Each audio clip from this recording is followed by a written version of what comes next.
Fog clung to the forest like breath on cold glass, veiling the pine trunks in a hushed gray stillness.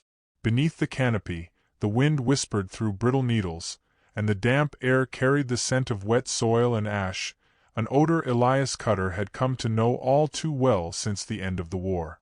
The mule moved slow, steady, and silent behind him, its hooves sinking into the softened dirt.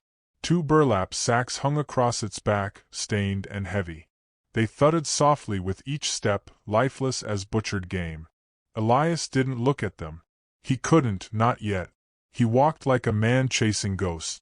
The war had taken much, but it wasn't the cause of the hollowness behind Elias's eyes. That came after. After the flags were burned and the bayonets buried. After the fighting stopped. When he returned home to find the house burnt, the barn looted, the ground salted with blood, and his wife, Anna, gone without a trace. The forest had changed since then. Or maybe it was him. Every rustle felt like a warning, every crow like a curse. The sound came again. Faint. A voice. Not wind, not bird, but human. Soft. Cracked. A whisper carried on the trees. Please! He stopped. The mule behind him shifted, huffed. Elias didn't breathe. Just take them off. His fingers tightened around the rifle slung across his shoulder, knuckles widening. The voice was coming from the sacks. He turned, slowly, dread swelling in his chest like water behind a dam. He knew the voice. He had heard it in dreams, in memories, in the screams that woke him at night. Anna. But that wasn't possible. It couldn't be. He had buried that hope months ago, along with half his cattle and his sanity. Elias stepped to the mule, his breath shaking in his throat. He reached out, then hesitated. His hand hovered above the stained burlap like it might bite. The sacks twitched. He staggered back, pulling the rifle into his arms. The mule reared slightly, unsure. God, he muttered, voice hoarse, what in hell? The whisper came again, clearer this time. Elias. He dropped the rifle. It hit the mud with a wet clunk, and he lunged forward, fumbling with the rough rope knot. They were stiff, water-swollen, tangled. His fingers shook violently, and his vision blurred as he yanked, clawed, tore at the fibers. The top of the sack peeled back. Hair. Matted. Blackened with dirt and dried blood. Then her face, half covered in grime, lips cracked and eyes barely open. Anna, he breathed. Her name shattered inside him like glass. She flinched at his voice, as if uncertain it was real. Her lips trembled. I knew you'd come. Elias pulled the sack away fully, revealing her frail body curled like a wounded animal, wrists bound, dress shredded and soaked from the storm that passed the night before. Who did this? He whispered. Who? They thought. I was dead, she rasped. Left me with the others. He froze.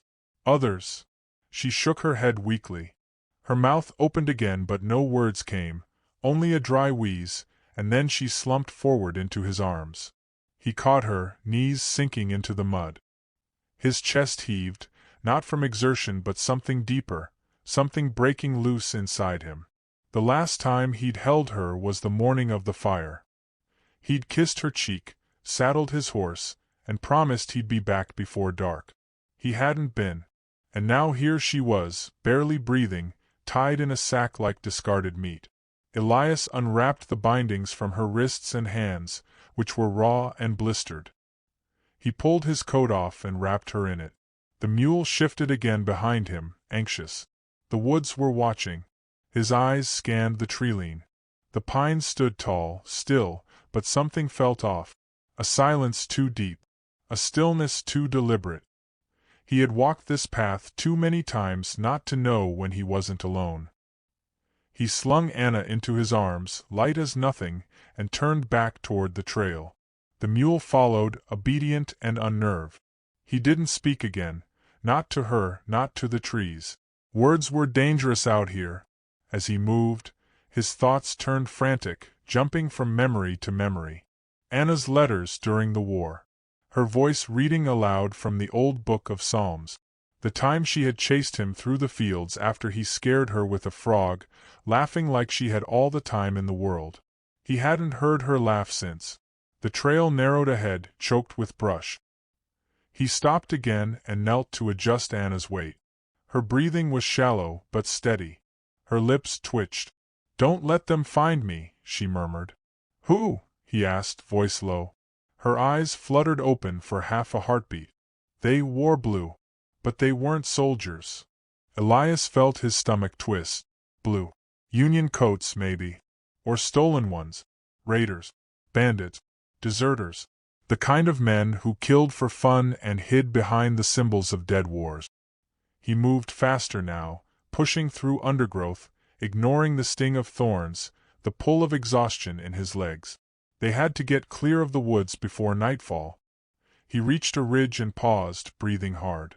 From here, he could see the curve of the creek in the distance. If he followed it south, there was a cave he'd used during the war. Hidden. Dry. He could make it before sundown if... A branch snapped. Not behind. Ahead. He dropped low, instinct overriding thought. Gently, he laid Anna against the roots of a fallen tree and took up the rifle again, leveling it toward the sound. Another crack. Then silence. And then a shape moved between the trees. A silhouette. Human. Phil. Elias held his breath. But the figure didn't move closer. It just stood there, half concealed in shadow. Watching. His finger hovered near the trigger. Then the figure raised one hand. Slow, deliberate, and held it open, palm outward. Not threatening. Not aggressive. Just a gesture. Then it vanished into the trees, silent as mist. Elias waited for movement, for sound, for anything. But the forest closed again, holding its secret. He turned back to Anna. She hadn't stirred. Carefully, he lifted her again and moved toward the creek, every sense on edge. Someone had been there. Someone new. And whether friend or foe, he didn't know yet. But something had shifted in the woods. Night was coming. And with it, the truth. The cave was little more than a jagged crack in the rock face, swallowed by vines and moss, but it had kept Elias alive once during a winter retreat from cavalry fire. It would do again. He pushed past the foliage and ducked inside, the air instantly cooler, musty with damp stone and decay. Behind him, the mule snorted and backed away, unwilling to enter. Fine. He tied the reins to a tree root and returned to Anna. She was lighter than he remembered, bones wrapped in skin and little else. Her breathing had steadied but remained shallow, rasping like the wind through hollow reeds. He laid her down gently on a bed of pine needles and moss he scraped together in the corner of the cave, wrapping her again in his coat. He lit a stub of a candle from his pack, its flickering glow pushing the shadows back only slightly, but it was enough. He crouched beside her, brushing a strand of hair from her forehead. She didn't stir. His heart ached with questions, but he knew not to press them yet.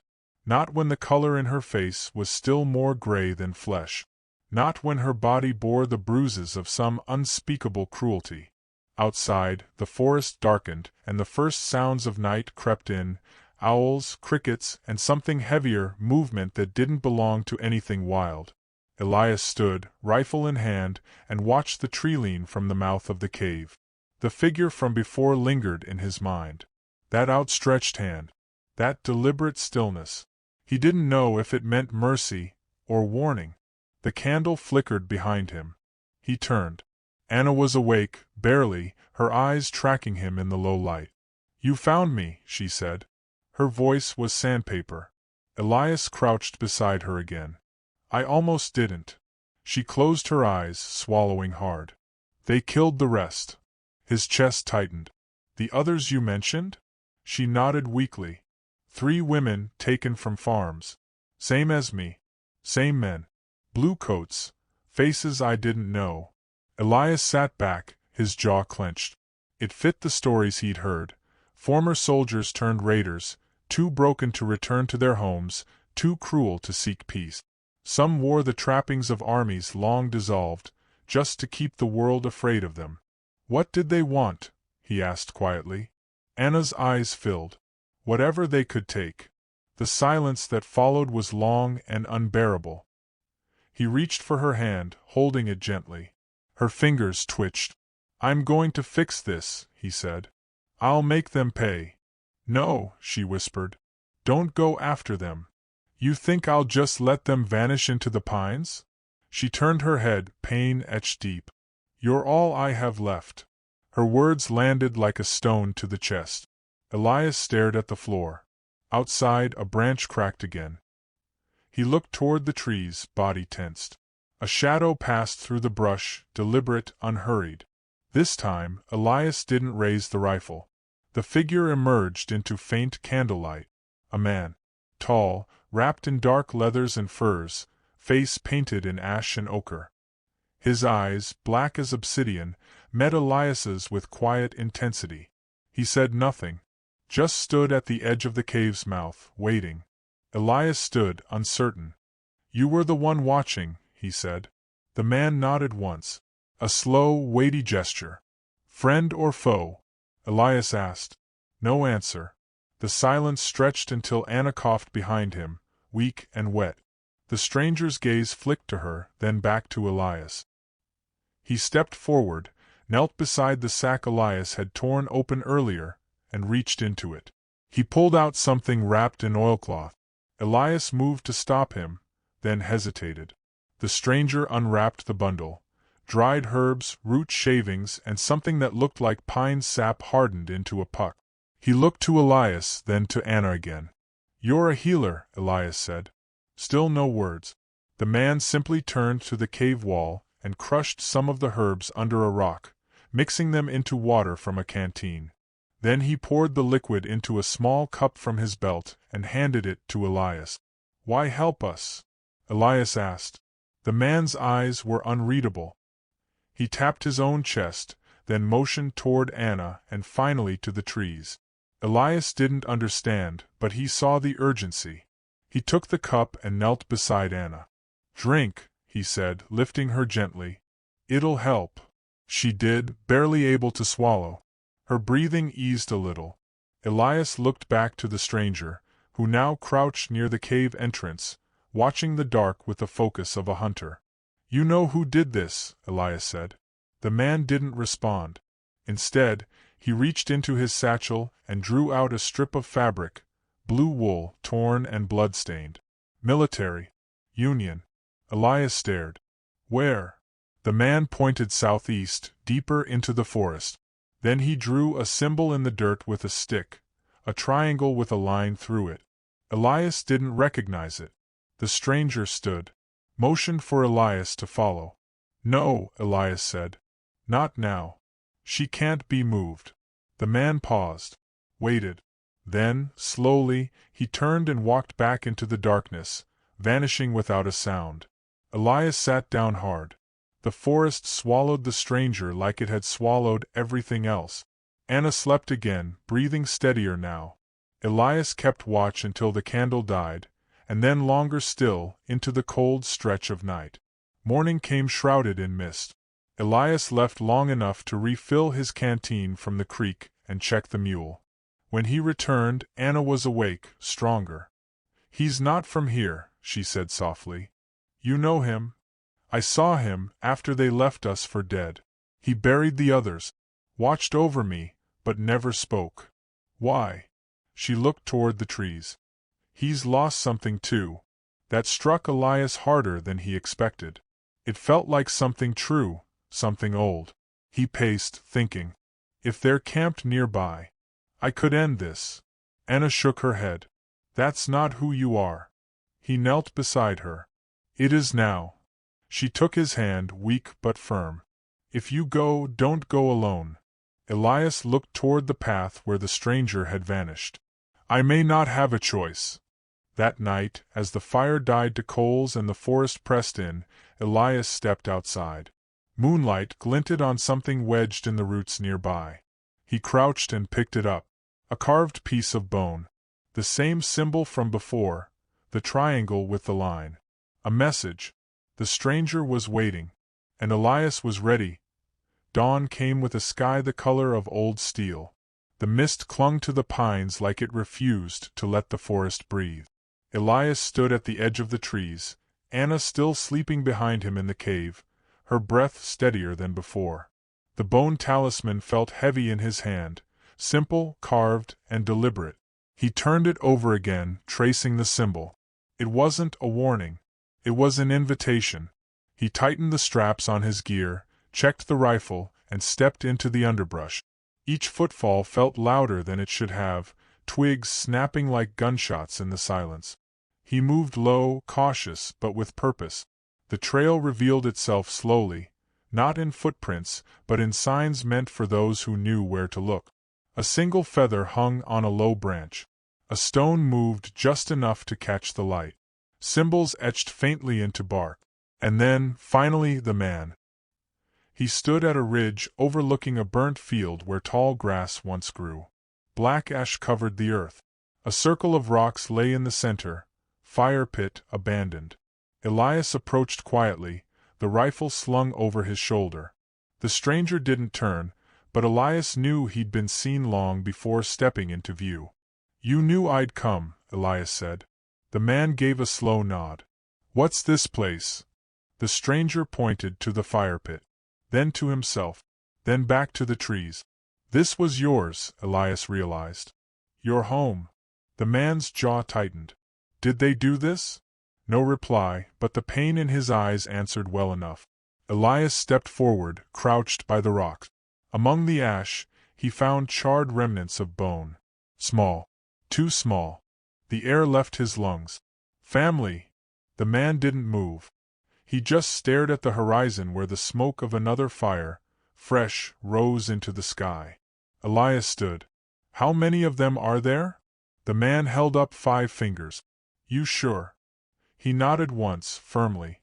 "Lead me there." The man finally turned, locking eyes with Elias. There was no mistrust now, only shared purpose. Together they moved. The path narrowed into ravines and steep slopes, through brush so thick it tore at their clothes.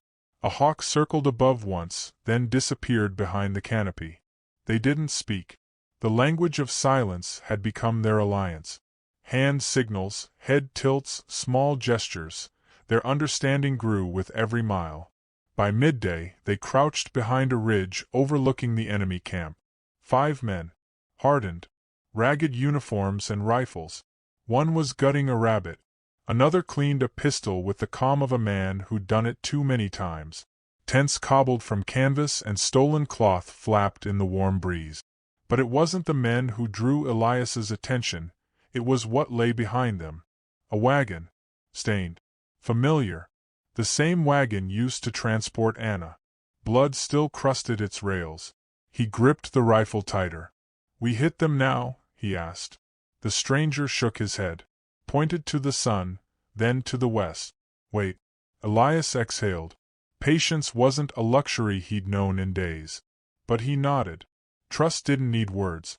They waited until the light shifted, painting the camp in gold. 2 of the men left, rifles slung lazily, off to scout or relieve themselves. The camp shrank to 3. The stranger handed Elias a knife, bone-handled, old but cared for. "No," Elias said, showing the rifle. The man pushed the knife into his palm. "Quiet," he whispered. His first word. Elias nodded. They moved like ghosts. Down the ridge. Through the brush. The smell of smoke and unwashed bodies hit hard as they neared the camp's edge. Elias's heart pounded. The stranger took the left flank. Elias slid around the right, crouching low behind barrels. The first man was close, too close. Cleaning his boots, back turned. Elias moved, each step a gamble. The knife found flesh. The man crumpled without a sound. Across the camp, a muffled scuffle, then silence. The stranger emerged, blood on his blade, eyes steady. But they weren't fast enough. A gunshot cracked through the clearing. The remaining man had seen the bodies. Raised his pistol. Elias ducked just in time. The shot whined past his head and splintered the barrel behind him. He rolled, rifle up, and fired once. The man spun and fell. Then all went still. Smoke curled into the air again. Elias stood, blood on his shirt, lungs burning. The stranger moved quickly, checking the bodies. He pulled off a satchel from one of the dead, opened it, and withdrew papers, maps, letters, a list of names. He handed them to Elias. "Other camps?" Elias asked. The man nodded. "More. How many women did they take?" "Enough." Elias looked at the map. Circles marked with charcoal, familiar valleys and forgotten trails. This wasn't a random group of bandits. It was a network. Remnants of war, still feeding off the weak. He crushed the paper in his hand. The stranger looked toward the west. Elias followed his gaze. A cloud of dust rose in the distance. Riders. Returning. Too fast to fight. Too many to outrun. They needed fire. Together, they worked fast. Oil from canisters, rags dipped and wrapped around stick. The stranger struck flint. Flames caught. The camp ignited. The riders broke through the trees moments later, confusion giving way to chaos as the fire reached the wagon, then the tents.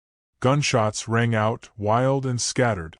Elias and the stranger moved like smoke, silent, deadly, gone before they could be cornered. They reached the tree-line just as the camp collapsed behind them. Elias paused, chest heaving, watching the inferno swallow the past. The stranger touched his shoulder. It was time to go. They ran. Through trees and ash, down into the ravine, not stopping until the sky turned violet and the only sound was the distant howl of a wolf greeting nightfall. They camped beneath an overhang, neither speaking for a long time. Elias finally broke the silence. "What's your name?" The stranger stared into the fire, the flames reflected in his eyes. Then, softly, he spoke. "Tama." Elias nodded. "I'm Elias." Tama nodded in return. Something between them settled. The world had burned behind them, but ahead it was far from over. They moved in silence beneath a sky scraped raw by orange twilight. Each step took them deeper into the mountain's shadow, into the realm where the sun barely reached and only the desperate dared follow. Elias carried the rifle tighter now, not with fear, but finality. His mind no longer wavered. There was no turning back. Not with Anna still waking in a haze each morning, sometimes not remembering her own name. Not with the names on that list. Not with fire in his veins and ghosts behind his eyes. Tama led, steps soundless, eyes trained on the faint trail ahead. He didn't speak, but his urgency was felt. There was another camp. The last one. The biggest. The command post. They'd moved the women there. Anna had whispered it last night, through tears and broken memory. She'd remembered a sound, a bell ringing. The ring of iron on iron. A blacksmith's hammer. And then voices. Orders barked in a tongue that wasn't hers. The name, Shale Creek. Elias remembered it from the map. Nestled between cliffs, surrounded by water. A place easy to defend. A place meant for hiding sins. By dusk, the forest thinned. Smoke trailed faintly in the air again, but not fire. Chimney smoke. Cooking fires. They crouched at the ridge. Shale Creek opened like a scar in the land. Tents arranged in rows, wooden sheds stacked with crates, men patrolling with rifles slung casually across their back. The forge sat at the camp's center, its embers glowing, a skeletal bell swaying above it, catching the wind. At least 20 men. Maybe more. Elias studied the terrain. He counted rifles, the placement of guards, the distance between tents. But his gaze stopped when he saw them. Women. Some were seated around a fire, shoulders slumped in silence. Others were led toward the creek, shackled at the ankles. One turned, and though her hair was dirt-caked and her face hollow, he knew her. Mara. His neighbor's wife. She'd been missing since the frost. He exhaled slowly, like pressing out the last of his fear. "We'll never make it in and out," he said. Tama didn't answer. He reached into his pouch and produced a pouch of powder, fine and dark, the kind that burned hot and fast. He handed it to Elias, then pulled out a carved horn. "Distraction," he whispered. Elias didn't argue. They separated before dawn. Tama moved along the eastern ridge, disappearing into the high stones. Elias circled low, hugging the trees. When the horn sounded, a long, mournful cry, it echoed across the valley like a dying beast. The camp reacted immediately. Men scrambled, guns raised, commands shouted. That's when Elias slipped in. The shadows covered him like a second skin. He ducked behind the forge, slid past two tents. A guard turned at the wrong moment. Elias clubbed him with the rifles, but he caught him before he hit the ground. Then he saw the wagon. It was heavier, reinforced. A prison on wheels. Inside, 3 women. One too frail to stand. Another with swollen eyes. The third stared at Elias like he was a ghost. He pulled the lock from the door. "Come on," he whispered. One of the women cried, too shocked to move. He helped her down gently. Gunfire erupted behind the forge. Smoke followed. "Tama." Elias turned to lead them toward the treeline, but a shape stepped out from behind the wagon. He knew the man before he saw the face. Cooper. He was taller than Elias remembered. Scar across his cheek. Rifle raised. "Well, hell," Cooper said. "Look who found a spine." Elias stepped in front of the women. "Let them go. You think this ends like a hero's tale, rancher? You think one bullet changes the world? I don't care about the world. Just them." Cooper cocked the rifle. "You killed my men. You took my wife." A beat of silence. Then Cooper laughed. "She was weak. Just like you. Still is, I bet." Rage came so fast Elias didn't feel it. He just moved. The rifle barked. Cooper flinched, hit in the shoulder, but fired back. Pain lanced Elias's side. He fell, rolled, grabbed for the dropped knife. Cooper came at him with a growl, swinging the butt of the gun. Elias ducked, stabbed upward. The blade sank into Cooper's thigh. They collapsed together. Fist, blood, dirt. Elias's vision swam. His ribs screamed. Cooper's hand closed around his throat. Then a shadow moved behind him. Tama. The tomahawk fell like judgment. Cooper jerked once, then stilled. Elias gasped for air. Tama hauled him up. "You all right?" Elias nodded barely. "Get the women out." They moved, half running, half dragging. One of the women fell. Tama lifted her without pause. Gunfire still cracked above, but most of the guards were too busy with the fires Tama had set. The forest welcomed them back like old friends. Behind them, Shale Creek burned. They didn't stop until the ridge was far behind and the wind turned cold again. At dawn, they reached Anna. She sat beside the stream, washing a cloth, humming something tuneless but soft. She looked up, and her eyes filled with tears when she saw Elias. He dropped to his knees before her. She touched his cheek with trembling fingers. "I remembered," she said. "The bell. The pain. Then you." He nodded. "I found you." "No," she whispered. "You came back." He couldn't speak. He just pulled her close and held her. Tama stood nearby, watching. Elias looked up, met his eyes. "Will you stay?" he asked. Tama looked toward the horizon. Then back. For a while. They built shelter there for the night. The rescued women rested. Elias buried Cooper's knife deep into the earth. A mark. A promise. That night, as the stars broke clean and wide above them, Elias sat beside the fire with Anna's head on his shoulder. She slept. Finally, without flinching. Tama stirred the embers. "What now?" Elias asked. Tama stared into the flames. "Now, they remember." Elias nodded slowly. Maybe the land would never forget its scars. But sometimes, if you burn the rot out hard enough, something good might grow again.